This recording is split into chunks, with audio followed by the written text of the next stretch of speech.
Hey, what's up, family? It's another beautiful day. Loving. Hang on, listen. I'm gonna put some clips here. These white folks now complaining about Elon Musk and he's taking over the government, and they got these young kids, these young whiz computer kids taking over Social Security and all the pension. Now they're complaining about the white kids taking over, going in the system and taking over all the pension, so on and so forth, and the treasury. Now these white folks are complaining. See, now before they are worried about black folks living in big houses and living good, driving fancy cars. They worry about before that was a problem. No. That's no problem no more. No, they worry about Elon Musk. But then again, he's white. He's like their complexion. Like I said, I'm not prejudiced. I'm just calling how it is. No, they're complaining about him. Before they were worried about us driving fancy cars, buying big houses, and living good. No, that is not a problem no more. No, that is not a problem no more. No, the problem is now Elon Musk trying to take over the government and have a coup. A South African that is an immigrant. Trying to take over America to form a coup. Folks, protect yourself. Protect yourself, folks, and your family. It's not illegal yet. Start getting shit together. Don't wait till the storm coming and then you just go on by umbrella. Get the shit now. Hang on, folks. I'm gonna post some clips here to show you guys that they're complaining. Hang on, people. Hang on. Trump's nominees to fast track or to get your nominee. Why is he making why is this business as usual? It's not. Don't let anyone tell you it is. I'm pissed. I'm freaking out. I'm also trying to keep my sense of humor. But I'm also pissed. This is serious. Don't let the fact that nobody in the press is covering this, or even our Democratic Party, which is apparently, well, let's just try and negotiate a couple of... What the hell could they be negotiating? Okay, it's the middle of the night. I'm up. Some of my kids are up. So as I and a few other people have been saying for a couple of days, Elon Musk, an unelected, Yahtzee-saluting South African billionaire, is attempting a coup in the United States of America. He's already seized our Social Security system. He's seized trillions of dollars of our money that he does not legally have a right to access. He and a handful of his engineers that are all ages 19 to 25, they attempted to access a SCIF, a non-elected, non-American citizen with no security clearance who has been under investigation by the federal government for the past several years, attempted to access top secret information. He now has America by the balls. He has your Medicare money. He has your Social Security. He has all of your personal data, the personal data of every American. And he is attempting a coup. He is not an elected official. He does not legally have the right to do any of this. He is breaking the law. More and more folks are starting to sound the alarm and get organized. Y'all have been asking me, like, what can I do besides writing my congressmen and my senators, calling them on the phone every day? What else can I do? And we know from Dr. Erica Chenoweth, Harvard political scientist, that it takes about 3.5% of the population engaging in organized, nonviolent resistance to topple authoritarian regimes, to stop coups. That is descriptive, not proscriptive. We know that that is about the threshold that it has taken in the past to be successful. And we know that nonviolent resistance is more successful than violent resistance, twice as successful. We know there is no more effective strategy for stopping a coup. Look at what South Korea just did. They shut theirs down in 24 hours because 1 million people took to the streets. And you have an opportunity here to exercise your constitutional rights and to stop an unelected South African billionaire who's been messing in politics, far-right politics all over the globe, to keep that man from taking over the United States of America. So keep watching. Guys, I want to talk real quick about the sort of crisis that is happening in our government at the moment. It's Sunday night. It's late.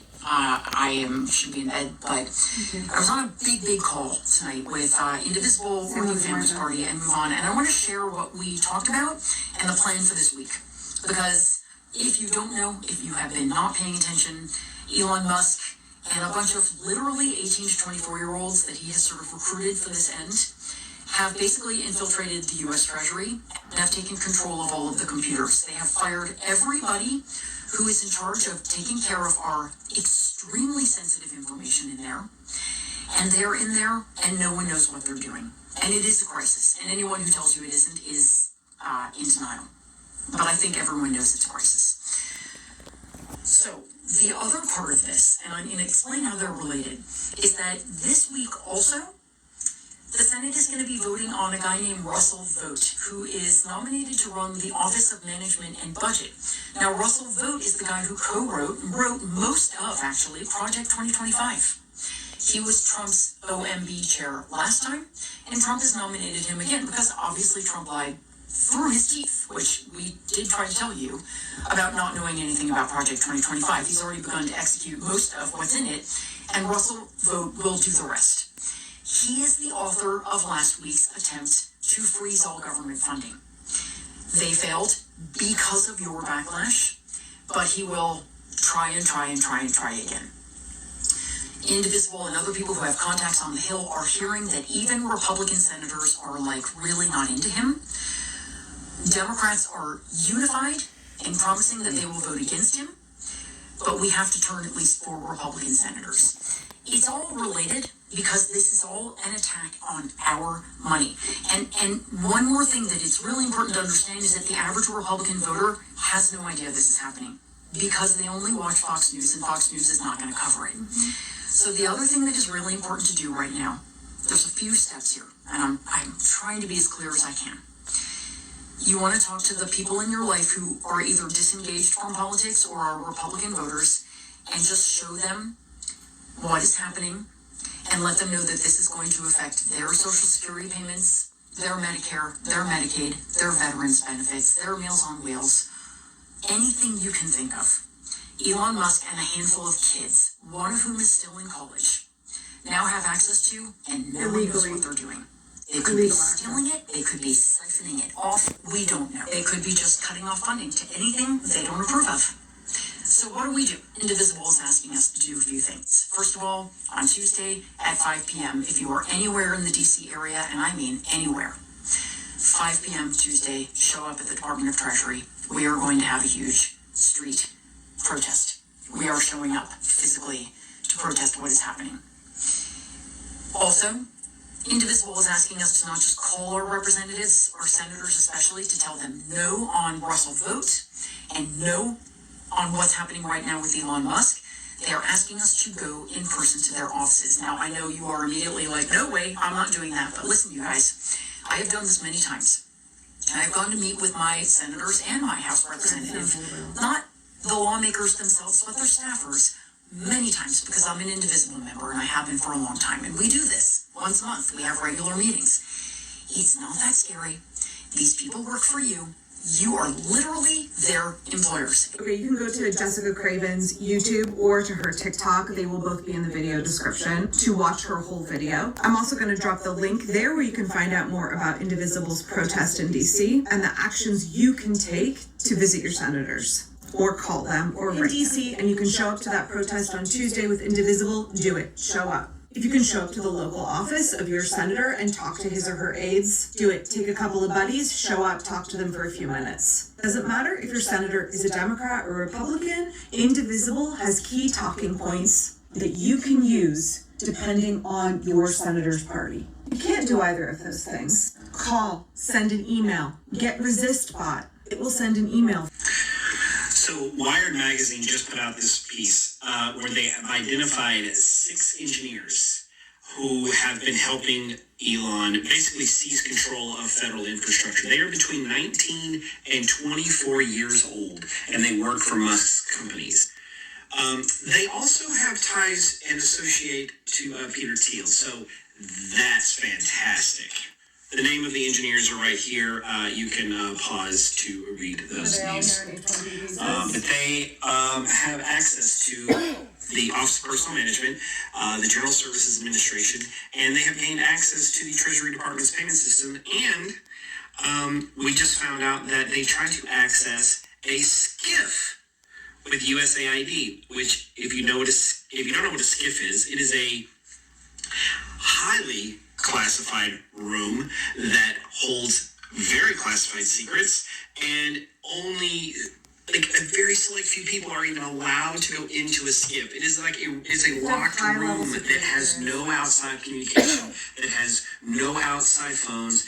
That people aren't even allowed to take their cell phones in there. Like they can't take anything in and out. They go in there, they just stay in there while they're doing their work, and then they're able to leave. But they cannot take anything in or out. Like it is a like classified room, like top secret type stuff. Yeah. I know it seems like this is a plot of a movie, a very poorly written movie, but this is real life in the US of A. This is happening right now. Let's say you're watching this video and you are somebody If who you want to see voted the whole for thing, Donald ready Trump. it up. Let's say you loved his Make America Great Again stuff. I'm pretty sure you were not interested in an unelected South African billionaire stealing trillions of dollars of your Social Security.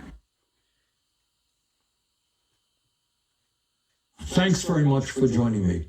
We are living in a dangerous and unprecedented moment in American history. And I'm getting a lot of calls from people who are not only upset about what's happening, but are wondering how we best go forward. Well, let me tell you, we've got to be smart, we've got to be organized, and we've got to fight back. That is so erotic. When we were complaining and protesting, black folks always complaining and protesting. They always complain and protesting. Always complaining and protesting. No. The shoe was on the other foot. No, they're complaining. Oh, see? I tell them before, the time you take to worry about us and what we were doing, check your own white people. Because they're going to fuck you guys over. Not we. They're going to fuck you guys over. It's happening now. It's happening right now. And now they're complaining. Now they are complaining. When we were complaining, they won't hear us. No, they're complaining now. Hang on, folks. Here we go again. Here we go, folks. This is not a time for wallowing in despair and hiding under the covers. The stakes are just too high. We're not just fighting for ourselves. We're fighting for our kids, for future generations. We're fighting for the future of this planet. In the first 2 weeks of his presidency, Donald Trump defied the Constitution by ending birthright citizenship, fired government watchdogs, allowed drilling along our coastlines, pardoned violent insurrectionists, suspended all foreign aid, and tried to cut off virtually all federal funding. So, how do we go forward? First, to be effective, we've got to understand what, in fact, is happening around us right now. Second, we need a short-term strategy. What do we do tomorrow and the next day and the day after that? Third, we need a long-term strategy. How do we build a movement that gains political power? Here is, in my view, a brief overview as to what is happening under Trump. Most importantly, the move toward oligarchy in our country, government run by the rich and the powerful, is proceeding rapidly. And it's not being done secretly. A little over a week ago, Donald Trump was inaugurated for his second term. Standing right behind him are the three richest men in the world, Elon Musk, Jeff Bezos, and Mark Zuckerberg. Men who have become over $200 billion richer since Trump was elected and who now are worth almost $1 trillion more money than the bottom half of American society, 170 million people. You can watch the whole thing right here. But it's not just oligarchy that we should worry about. This country under Trump is moving rapidly toward authoritarian. All I can say, family, is that, hey, my boy, Malcolm X says, the chickens have come home to roost. Hey, when we were complaining, they didn't want to hear us. No, the shit is affecting them. No, they are complaining. We be good. We are accustomed living on tuna fish and crackers, not having steak and caviar. So we be good. And then, folks, stay aware. Protect you and your family now. Protect you and your family. Get the shit that you need to protect you and your family. I'm out here. Peace out. Lots of love.